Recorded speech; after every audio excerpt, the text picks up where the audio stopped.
En el nombre del Padre, y del Hijo, y del Espíritu Santo. Amén. Padre nuestro, que estás en el cielo, santificado sea tu nombre. Venga a nosotros tu reino. Hágase tu voluntad, así en la tierra como en el cielo. Danos hoy nuestro pan de cada día. Perdona nuestras ofensas, como también nosotros perdonamos a los que nos ofenden. No nos dejes caer en la tentación, y líbranos del mal. Amén. Dios te salve María, llena eres de gracia, el Señor es contigo. Bendita tú eres entre todas las mujeres, y bendito es el fruto de tu vientre, Jesús. Santa María, Madre de Dios, ruega por nosotros pecadores, ahora y en la hora de nuestra muerte. Amén. Luisa, pequeña hija de la divina voluntad, continúa en medio de nosotros, viviendo y difundiendo el reino de la divina voluntad. San Aníbal María, ruega por nosotros. Hermanos, no podía dejar pasar este día tan especial en el que la mayoría del mundo estamos celebrando, hoy principalmente este quinto domingo de Pascua, de esa misma alegría de nuestro Señor resucitado, pero también esa fecha especial en el que recordamos el amor de nuestras madres, donde reflexionamos qué es ser mamá, qué es ser madre, en el que todos hemos experimentado un amor tan grande y tan especial, en el que todos hemos experimentado de alguna forma un amor único en este mundo. Y hablando de la oración, realmente nos trae entonces este día, en especial también con el Evangelio que escuchamos hoy, una reflexión demasiado providencial y adecuada y de inmenso valor para conocer y seguir aprofundando de lo que es la oración y cómo podemos aprender a orar y cómo podemos vivir la voluntad de Dios, esa divina voluntad. Quiero comenzar entonces que hoy estuvimos reflexionando durante todo el día a la luz de lo que es la maternidad, el don de madres, a la luz del Evangelio de este quinto domingo de Pascua.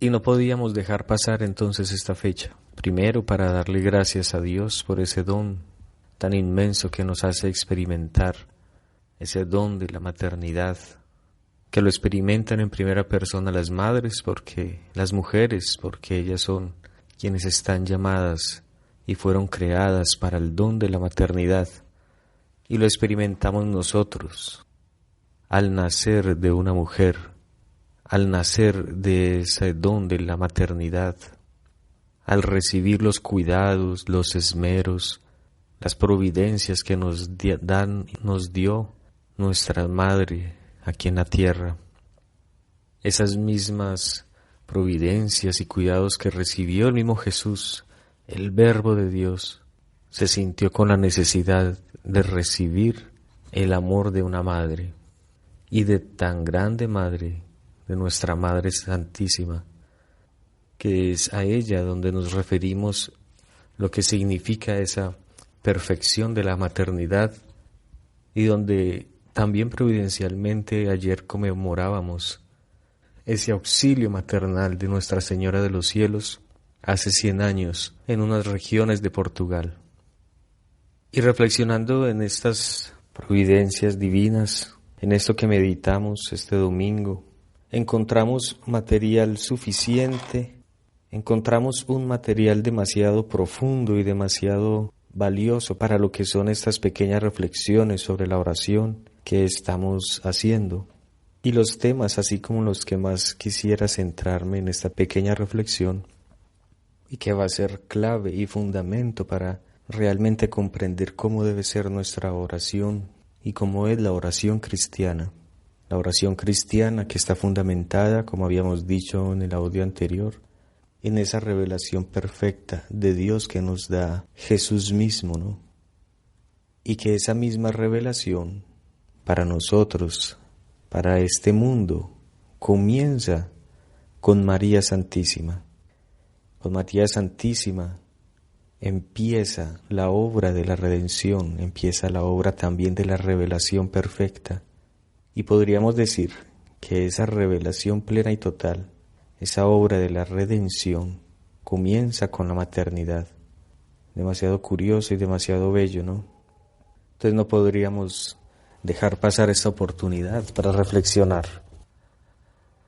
Lo que podremos hablar por el momento sería en cómo María Santísima realmente llega a ser Madre de Dios y cómo Jesús, el Hijo de María y el Verbo eterno de Dios Padre, nos comunica la finalidad de la oración. Y toda la oración de Jesús, toda oración de Jesús, toda esa vida íntima de unión, toda esa vida íntima se movía por un solo punto y hacia un solo punto, hacia la paternidad divina. Todo el Evangelio era dirigido, todas las bienaventuranzas, toda esa buena nueva que Jesús vino a traernos al mundo, era dirigida a conocer a su Padre Celestial. ¿Qué podríamos decir? ¿Cuál es ese reino de los cielos predicado por Jesús? Era simplemente conocer al Padre Celestial, todo. Aunque lo particular de la redención con la revelación de Jesús, la Iglesia reconoce esas otras dos personas divinas, al Padre y al Hijo. Pero realmente quien Jesús vino a manifestar fue a su Padre Celestial.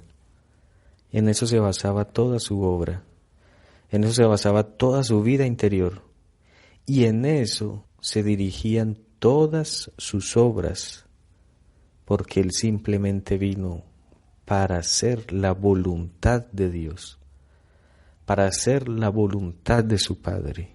Él no se movía, sino era para agradar del todo a su Padre Celestial, para hacer perfectamente esa voluntad de su Padre. Su única finalidad era restablecerle la gloria a Dios que todas las criaturas debíamos haberle hecho desde el instante en que nos apartamos con el pecado.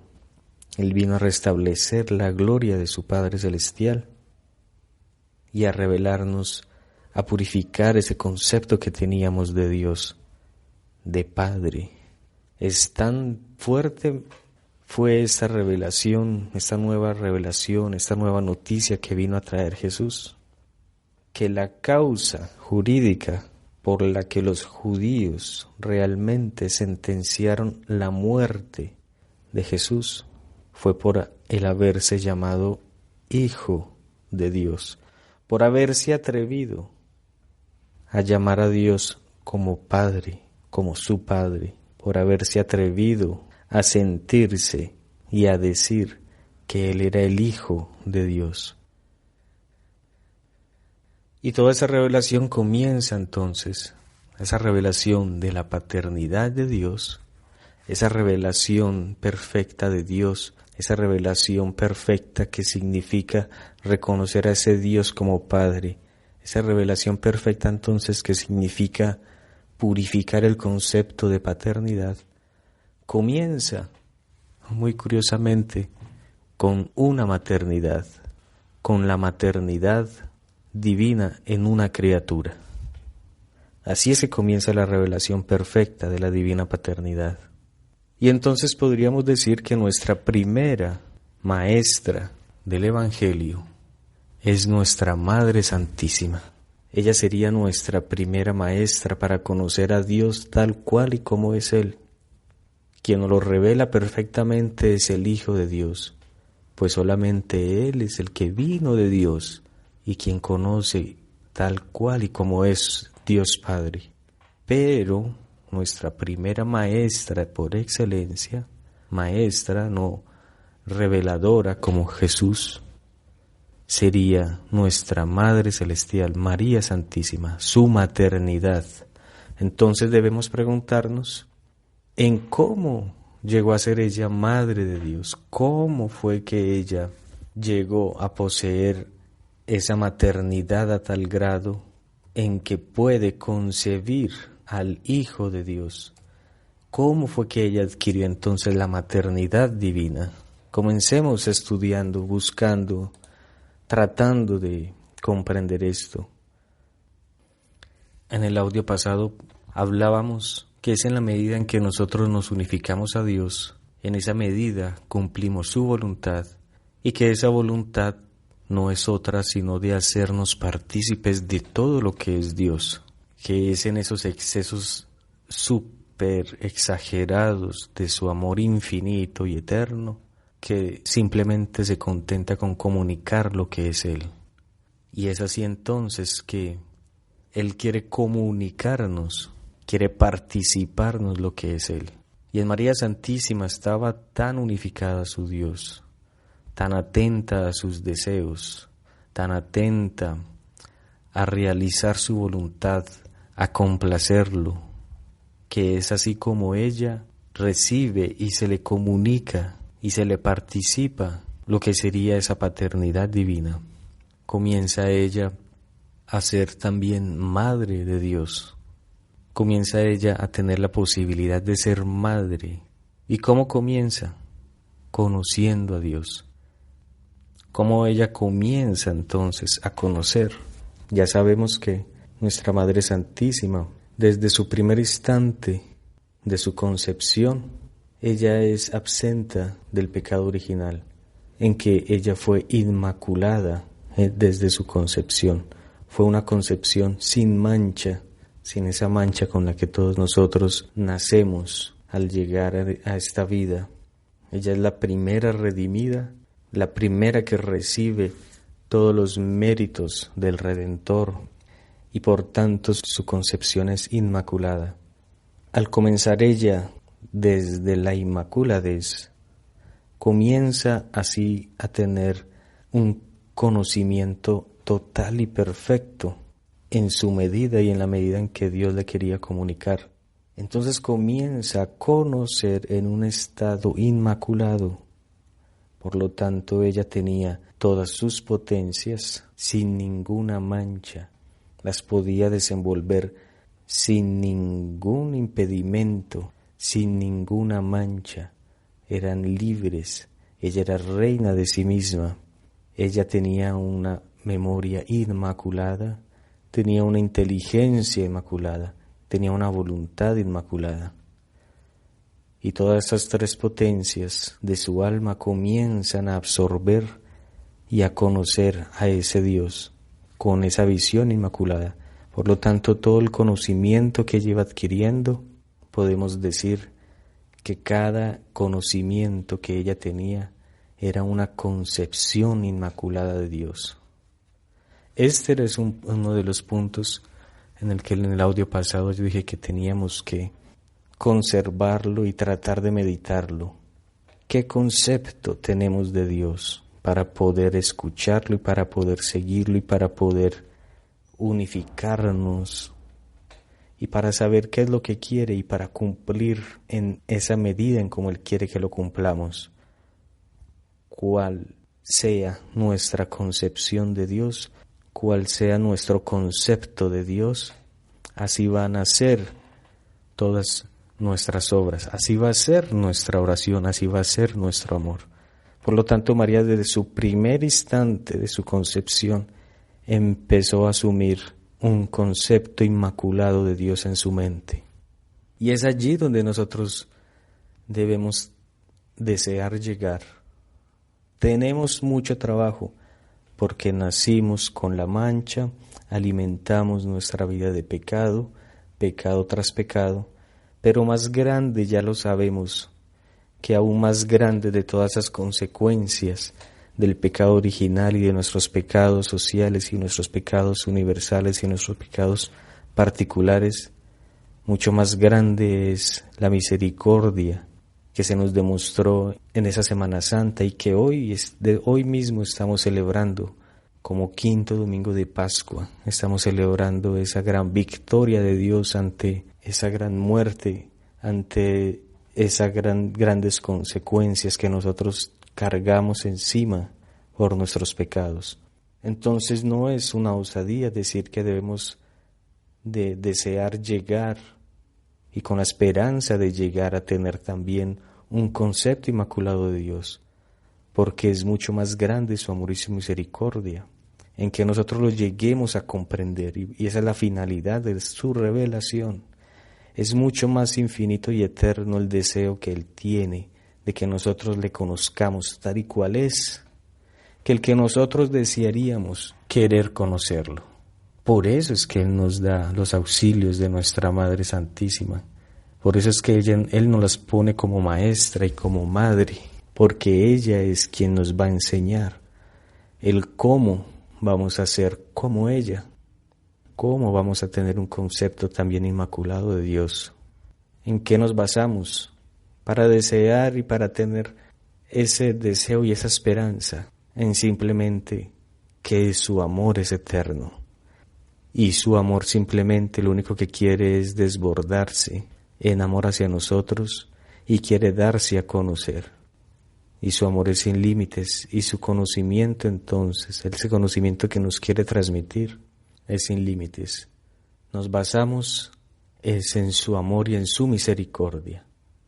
Esa es la razón de nuestra esperanza. Hoy mismo el Salmo en la liturgia dominical fue: que tu misericordia, Señor, venga sobre nosotros como lo esperamos de ti. Interesante, ¿no? En la medida en que yo espere, en esa medida tú te me darás. Y no puede ser de otra forma. Es en la medida en que tú toques y llames, en esa medida se te abrirá. En la medida en que tú desees, en esa medida vas a alcanzar. Es algo natural en el ser humano. Muchos de nosotros siempre decimos: ¿qué tanto lo quieres? Así se te va a dar. Y así mismo hoy en ese salmo cantábamos: que tu misericordia, Señor, venga sobre nosotros, como lo esperamos de ti. ¿Qué nosotros estamos esperando? Pues debemos de esperar al llegar a poseer ese concepto inmaculado de Dios. Porque ese concepto inmaculado de Dios nos va a mostrar a ese Dios tal y cual es. Y esto es la esencia de ese evangelio de hoy, que se nos dé a conocer tal cual es, cual eres. Hagamos una pequeña reflexión en esa primera lectura de los Hechos de los Apóstoles, cuando comienzan a ordenar en la iglesia primitiva a los diáconos. Es el origen del sacramento del orden, cuando a todos comenzaron la propuesta de todos los apóstoles les pareció buena y eligieron a Esteban, a Felipe, Prócoro, Nicanor, Timón, Pármenas y Nicolás. Y fueron ellos los primeros diáconos de nuestra iglesia primitiva. ¿Y cuál fue la finalidad por la que estos apóstoles crean el diaconado? Dice: para que ellos sirvan, para que ellos se ocupen de la administración y que nosotros, estos apóstoles, nos podamos dedicar a la oración y al ministerio de la palabra. Vemos entonces la importancia de la oración en nuestra iglesia primitiva, comunicada a estos apóstoles, y fueron lo que ellos conocieron de Jesús. Jesús, enséñanos a orar, porque es que las obras que vemos que tú realizas no tienen un otro origen sino el divino. De ti solo salen palabras de vida eterna. Y los judíos, ese pueblo judío, sabía perfectamente que toda obra buena, que todo lo que sabía eterno, que todo lo que sabía a vida eterna, era oración como origen, era de la oración que brotaba. Y por eso les preguntan: Jesús, enséñanos a orar. Primero porque debemos hablar y decir y obrar extraordinariamente, de forma extraordinaria. Enséñanos de dónde sacas toda esa fuente, de toda tu sabiduría y de toda tu esencia. Y ellos comienzan a orar según las características de la enseñanza de Jesús, que son las mismas que nosotros debemos de tener para saber orar bien. ¿Qué características tenía Jesús? ¿Qué características debemos tener también nosotros como cristianos, como ungidos de ese mismo cuerpo de Jesús? ¿Y qué importancia debe tener también nosotros entonces esa oración? Y los apóstoles asumieron todo esto de tal forma que fue lo que nos fueron comunicando a través de todos los siglos, y que fue lo que hizo realmente decir en esa primera lectura: sí, es necesario que unos se ocupen de la administración para nosotros poder dedicarnos a la oración y al ministerio de la palabra, el eje central de su vocación. Y el eje central, no la vocación solamente sacerdotal ni apostólica que eran estos apóstoles, sino también de todo lo que era cristiano. De todo aquel que era cristiano debería centrarse en la oración y el ministerio de la palabra. Luego el Salmo nos dice que tu misericordia, Señor, venga sobre nosotros como lo esperamos de ti. La segunda lectura nos sigue hablando de cómo se formaba el sacerdocio sagrado, ¿no? Y que esa piedra angular de todo nuestro cristianismo es Jesucristo, Jesús. Y quien deseche esa piedra angular, quien desecha a Jesús, quien deseche la noticia que Él nos viene a comunicar, no podremos construir nada. Todo para nosotros sería vano, todo para nosotros sería aire, como dice la Sagrada Escritura, atrapar aire. Jesús nos da realmente la esencia y el fundamento de todas nuestras acciones. Esa es la oración cristiana basada en Jesús. Vamos tomando todos estos detalles para aplicarlos a la oración cristiana. Él es la piedra angular. Una oración que no tenga como fundamento a Jesús y sus enseñanzas es algo vacío, es como un recipiente con hoyos, es como querer atrapar el viento. Nosotros, cristianos, somos una raza elegida, poseemos un sacerdocio real, una nación consagrada. Somos el pueblo adquirido por Dios para proclamar las hazañas del que nos llamó a salir de las tinieblas y entrar a la luz maravillosa. Somos los testigos de la existencia real de Dios, el único Dios verdadero, y llamados a cumplir su voluntad perfectamente para su gloria. Y en el Evangelio no nos habla de otra cosa sino de esa revelación del Padre, de lo que es la vida eterna, que es el conocimiento de Dios. Y esa vida eterna, esa bienaventuranza, dirigida, como decíamos, al Padre Celestial, es lo que debemos alcanzar. Pero ese reino de los cielos nunca lo formemos como un lugar que en sí es un lugar, y aquí Jesús mismo nos dice que Él nos está preparando una morada. Pero realmente el cielo, la vida eterna, es el conocimiento de Dios, es Dios mismo. Es algo vivo y real. Es algo vivo. Es Dios mismo, ese es el cielo. María Santísima contenía a Dios dentro de sí. María Santísima comienza formando una morada aquí en la tierra. María Santísima fue creada para ser el tabernáculo de Dios aquí en la tierra. Y es por eso que Jesús pudo venir aquí en la tierra. Y en este Evangelio vemos como Jesús nos dice: tengo que subir al cielo porque voy a prepararnos una morada. Así es que termina la obra de la redención. Curioso. ¿Y cómo comienza? Con María formando la morada de Dios aquí en la tierra. ¿A dónde nos quería dirigir entonces Jesús? A la bienaventuranza eterna, a la eternidad, a la vida eterna sin límites, a la felicidad que no tiene confines. Todo eso es los deseos de ascensión del hombre, los deseos del hombre que siempre llevamos en nuestros corazones. Y Jesús les dice: pues yo vengo de allá y yo les voy a mostrar lo que hay allá. ¿Y qué hay allá? Mi Padre Celestial. Señor, no sabemos a dónde vas, ¿cómo podemos saber el camino? Jesús les responde: yo soy el camino y la verdad y la vida. ¿A dónde conducen ese camino? ¿Hacia dónde nos lleva la verdad? ¿Y qué es la vida? El Padre Celestial. Pues nadie va al Padre sino por mí. Si me conocéis a mí, conoceréis también a mi Padre. Si conocemos a María, vamos a conocer quién es Jesús. y vamos a conocer quién es el Padre. Si conocemos realmente la maternidad de María, vamos a conocer la divina paternidad.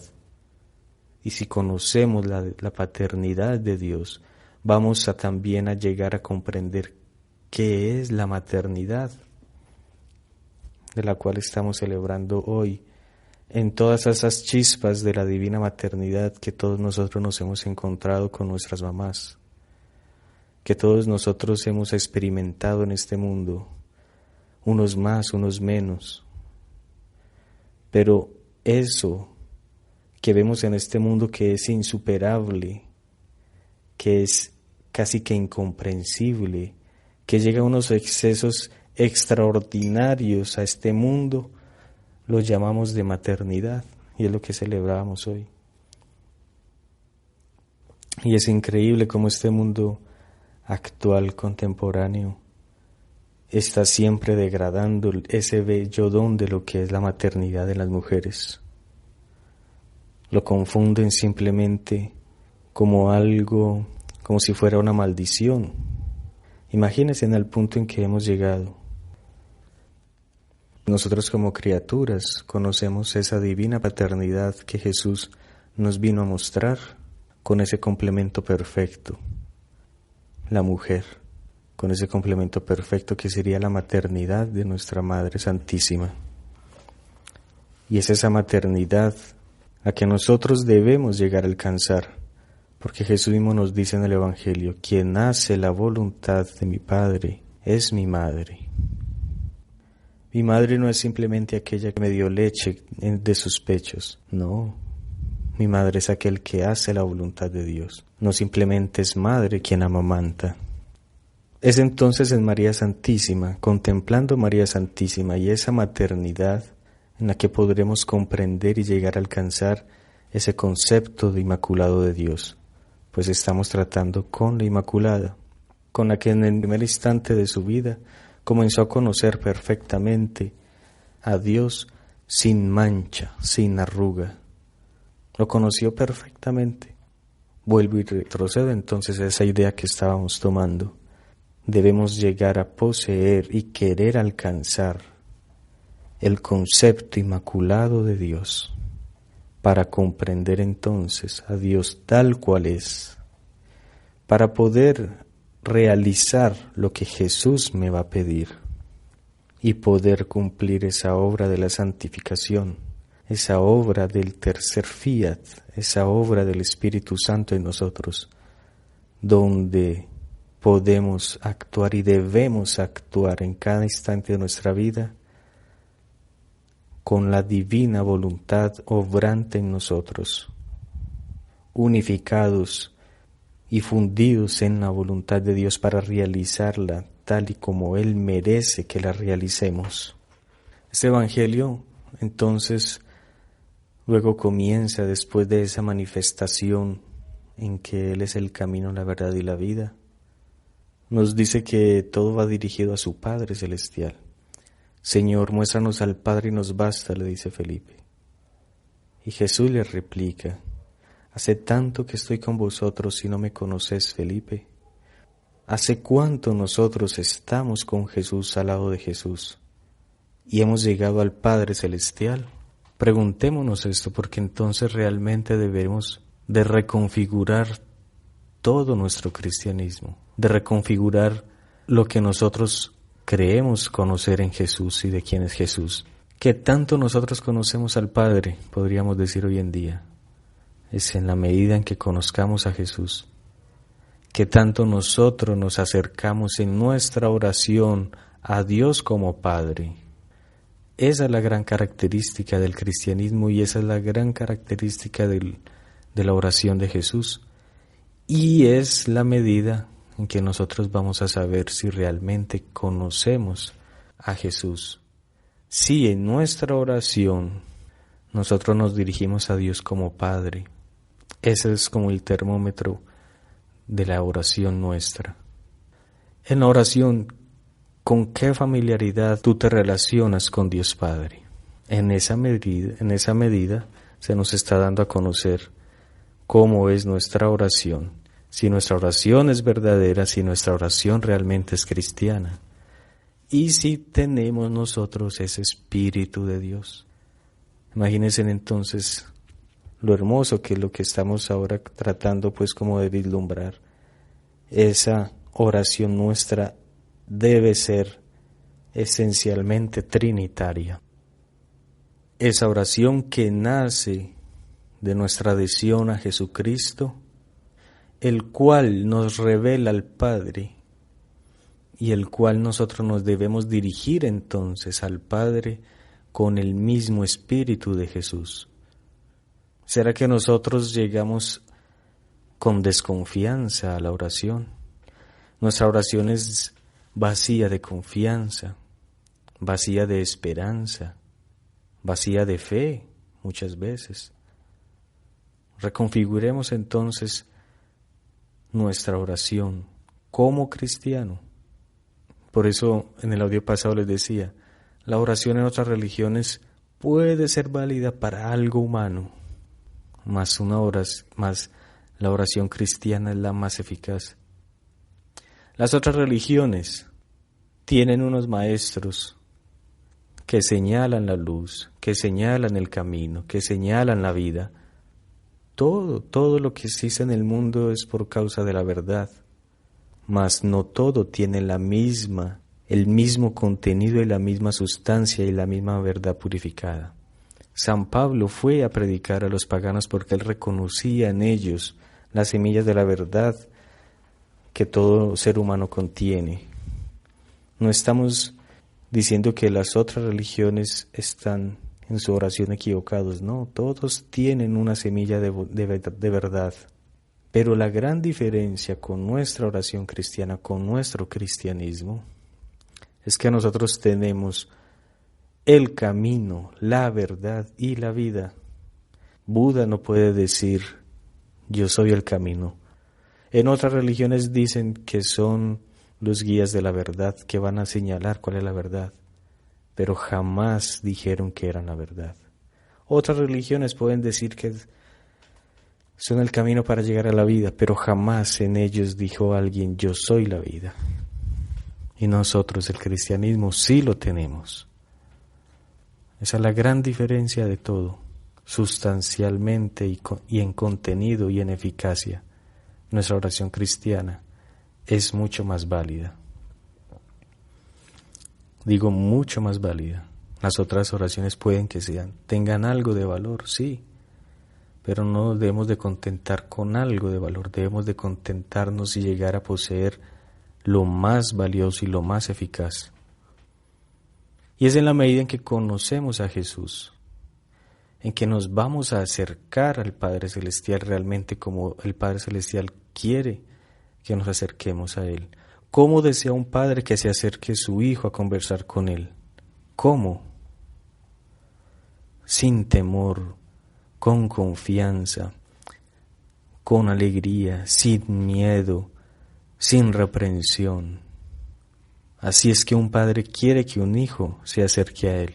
Nosotros, ¿cómo nos acercamos al Padre?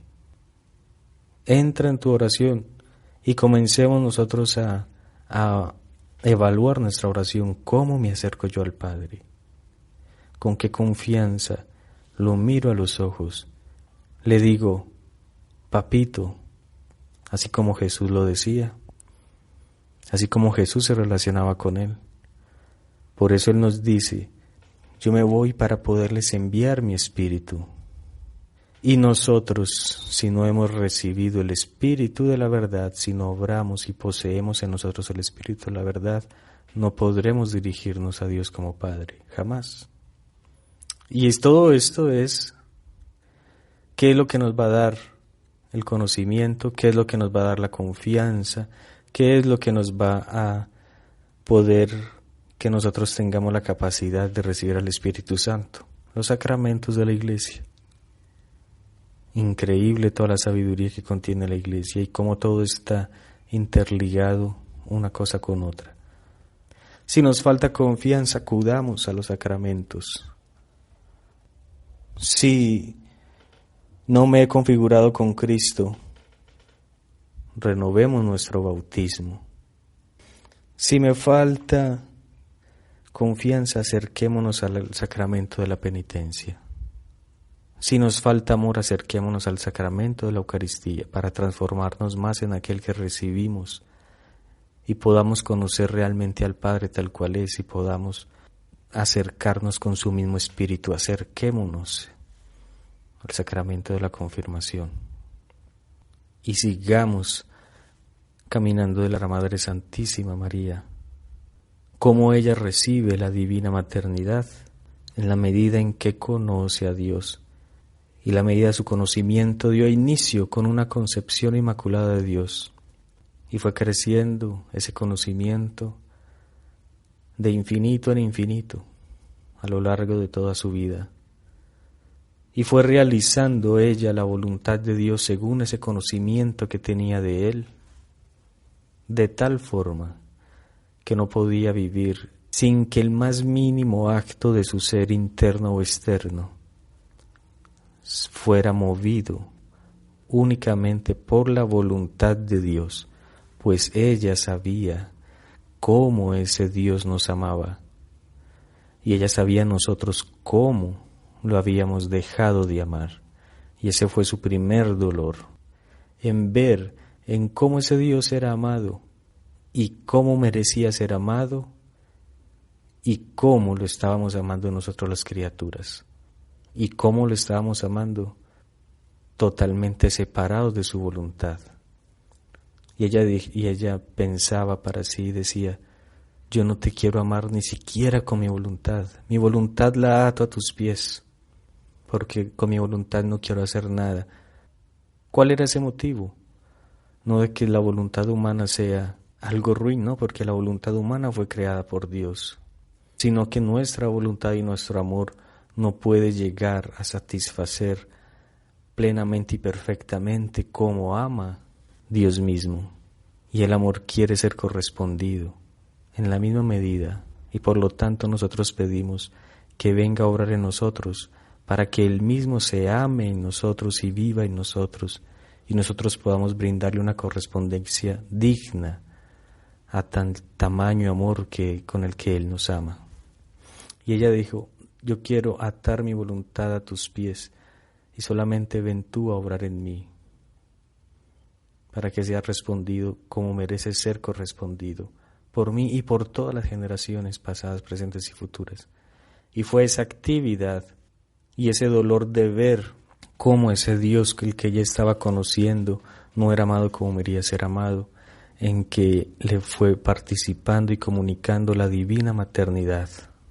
Y fue en esa medida de conocer y de orar y de unificarse a ese Dios y de conocerlo cada vez más en que ella le formaba una habitación a Dios aquí en la tierra, en que ella iba formando ese reino de Dios aquí en la tierra como en el cielo, y por lo tanto pudo descender el Verbo eterno aquí en la tierra para nuestra salvación.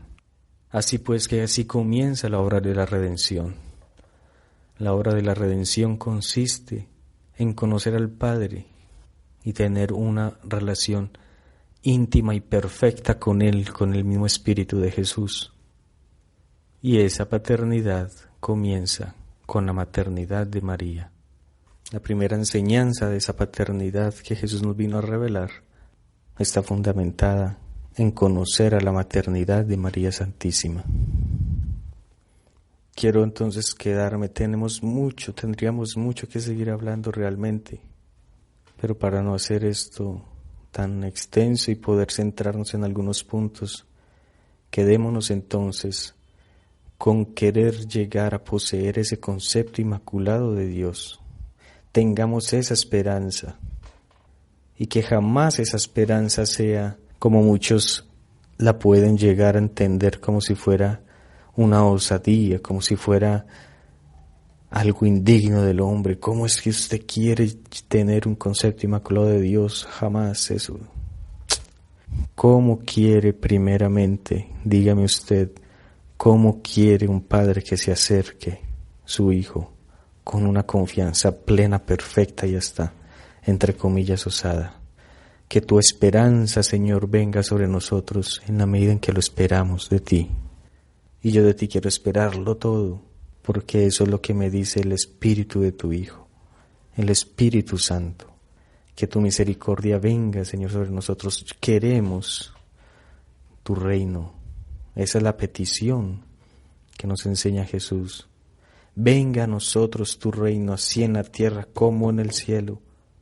En la medida en que yo quiera que se haga, en esa medida en que yo comprenda que se haga, que ese cielo sea aquí en la tierra, en esa medida, Dios no me la va a complacer, me la va a conceder. Y si en el cielo solamente todo eres tú y tu voluntad, así quiero que se viva en la tierra, tal y cual como en el cielo, y que esa esperanza venga sobre nosotros, como lo esperamos de ti. Yo quiero, dame tu espíritu para desearte como tú deseas ser deseado. Dame tu espíritu para conocerte como realmente tú eres y con la plenitud en que tu espíritu puede comunicarme de ti. Eso es lo que pedimos en cierta forma cuando decimos venga a nosotros tu reino. El reino de Dios en esencia es el Espíritu Santo. Por eso es la obra de la santificación. Y el Espíritu Santo es el que hace decir en nosotros, Abba, Padre. Es el que nos hace conocer a Dios tal cual como es Él y como Él merece ser conocido. Y en esa medida en que los conozcamos, así va a ser nuestra oración. Quedémonos con esto y sigamos evaluando nuestra oración, en qué medida nosotros nos acercamos a Dios Padre en la oración. Y si vemos que nos falta confianza, si vemos que nos falta esperanza, si vemos que estamos llenos de temores, reconfiguremos nuestra concepción de Jesús y pidamos a nuestra Madre Santísima que nos comunique ese concepto inmaculado de Dios, que nos enseñe cómo es esa paternidad y podamos ser realmente perfecta imagen de Jesús, de sus hijos aquí en la tierra. Gloria al Padre, al Hijo y al Espíritu Santo, como era en el principio, ahora y siempre, por los siglos de los siglos. Amén. Y que toda nuestra oración sea para tu gloria, oh Padre, para tu gloria, oh Hijo, y para tu gloria, Espíritu Santo, como era en el principio, ahora y siempre, por los siglos de los siglos. Amén. Y te pido, ven divina voluntad, ven a reinar en nosotros, ven a actuar en nosotros, ven a amarte a nosotros, para que realmente puedas recibir la gloria, oh Padre, Hijo y Espíritu Santo, que mereces.